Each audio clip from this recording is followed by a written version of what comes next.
Les journalistes philippines Maria Ressa et russe Dimitri Muratov ont été récompensés par le prix Nobel de la paix pour leur combat pour la liberté d'expression.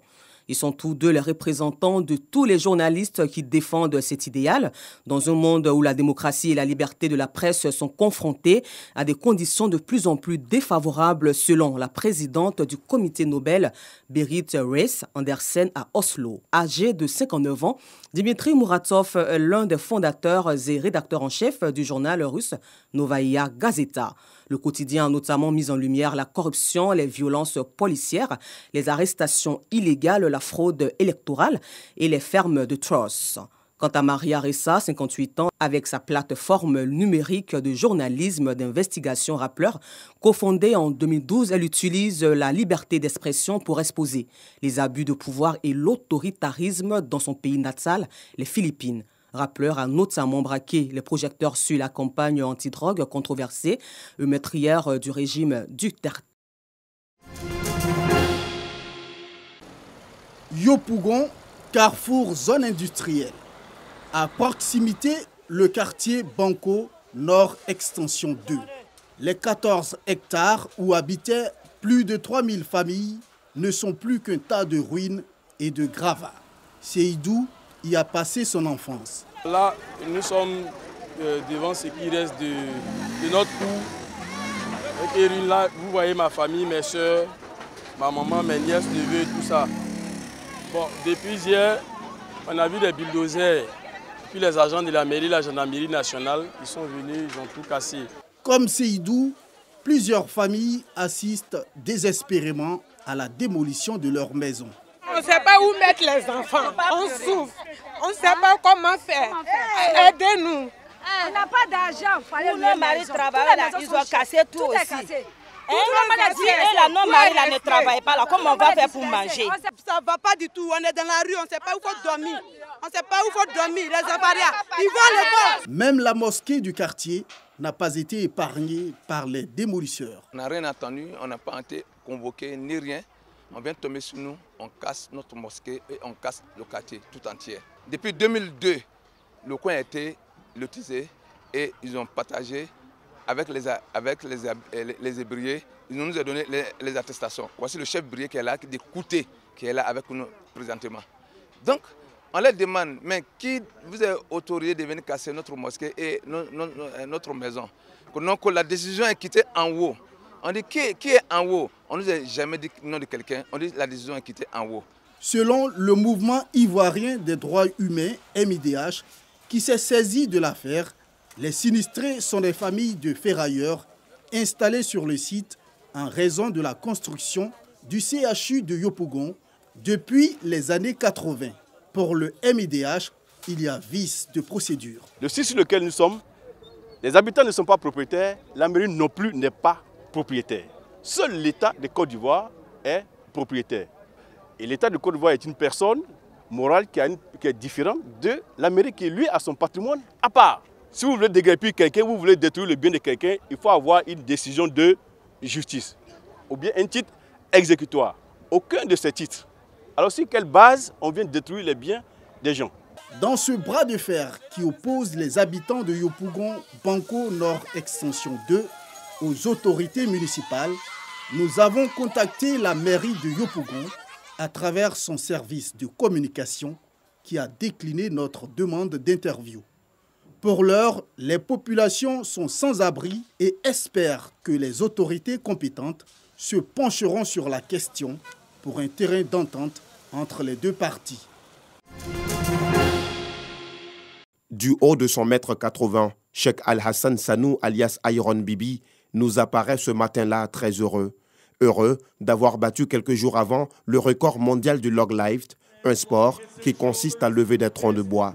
Le colosse burkinabé a soulevé sous le hurrah des spectateurs une charge de 229 kg. Il bat ainsi le record de 228 kg détenu depuis 16 ans par le Lituanien Zydrunas Savikas.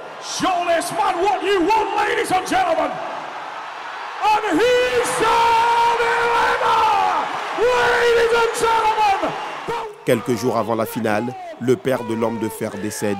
Une perte brutale qui cependant a constitué une source de motivation pour le sportif lors de la finale. Je pense qu'avec le temps, je pourrais digérer la perte de papa. Mais ce que je peux vous dire est que face à la charge, ce jour, la douleur que j'avais était plus lourde que ces 229 kilos. Et j'ai ressenti vraiment sa présence. Son succès, Iron Bibi le doit à une alimentation saine, variée et surtout consistante, à l'image du nombre de poulets qu'il mange par jour. Bon, on était à 9 poulets par jour. Je pense qu'avec ce nouveau record, on va tenter 10. Hein? L'alimentation, c'est très important parce que quand on consomme des aliments de bonne qualité, la performance sera de bonne qualité. Et quand on consomme de la pourriture, on ne peut pas bien performer. Les journées d'Iron Bibi sont toujours couronnées d'activités sportives, des activités qui lui permettent de maintenir sa forme et d'être compétitif. Quand je me réveille, bien sûr, je fais 30 à 45 minutes de marche. Et non seulement c'est bon physiquement, mais mentalement parce que j'arrive à programmer et planifier la journée. Et ensuite, le petit déjeuner.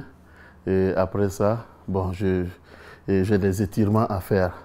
Donc vraiment, c'est toute une journée sportive. Et en soirée, je termine aussi par le sport. Souffre-douleur dans son enfance à cause de son poids, Iron Bibi lance un message d'espoir à la jeunesse africaine. Pendant vraiment les moments difficiles, il y a toujours des belles opportunités. Donc ce que je dis vraiment à la jeunesse africaine, c'est de ne jamais baisser les bras et de ne pas accuser les autres. Voilà, on a 2 mains, on a les jambes, il faut se battre jusqu'au bout.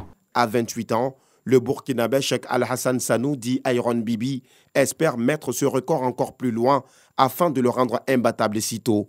D'ici là, armé de ses 180 kilos et ses bras dont le tour fait 63 cm, Iron Bibi part, sans doute, à la conquête d'un nouveau titre, d'un nouveau record. C'est une victime d'accident vasculaire cérébral, AVC. C'est en 2009, alors qu'elle avait 35 ans, que Chantal a vu une partie de son corps paralysée suite à cette pathologie. Aujourd'hui, âgée de 47 ans, difficile pour elle de se déplacer ou de faire usage de son bras gauche. Un AVC, c'est déjà un tsunami dans une vie. Parce que vous imaginez, vous êtes une personne valide et du jour au lendemain, vous perdez votre mobilité. Donc vous devez réapprendre à marcher, réapprendre à parler, enfin réapprendre à faire tous les petits gestes du quotidien. Donc votre vie passée n'existe plus. Les acquis que vous aviez hier, vous les perdez quand vous faites un AVC. Et donc j'ai dû quasiment tout réapprendre. Employée dans une entreprise de la place en qualité d'assistante du directeur général, Chantal a dû être affectée à un autre poste à cause de son handicap. Évidemment, je ne pouvais plus être au poste où j'étais. Parce que assistant d'un directeur général, ça demande beaucoup de mobilité. Et donc, mon entreprise, à l'occasion de la mise en place d'un nouveau projet, m'a proposé donc d'intégrer ce projet-là. Et avant que je n'intègre ce projet, j'ai eu le privilège d'être formée, d'avoir donc pour acquérir la compétence pour gérer ce projet-là. Et c'est ainsi que j'ai pu intégrer ce projet. Troubles de langage, de mémoire, infirmité motrice. Bref, les conséquences de l'accident vasculaire cérébral sont multiples. Le monde du travail reste une frange de la société exposée par la maladie. Un travailleur qui est soumis à un objectif qui n'est pas atteint, il est stressé. Et ce stress-là engendre d'autres facteurs de risque tels que l'hypertension artérielle, tels que le diabète, tel que le tabac, parce que quelqu'un qui est stressé va commencer à fumer, va commencer à boire et il ne va pas contrôler son alimentation. Véritable problème de santé, l'AVC est la première cause de handicap et la 3e cause de mortalité selon l'Organisation mondiale de la santé, OMS. La prévention demeure la meilleure arme pour venir à bout de la maladie à travers la prise en charge des facteurs de risque. D'où la tenue de la 2e édition des Journées nationales de lutte contre les AVC.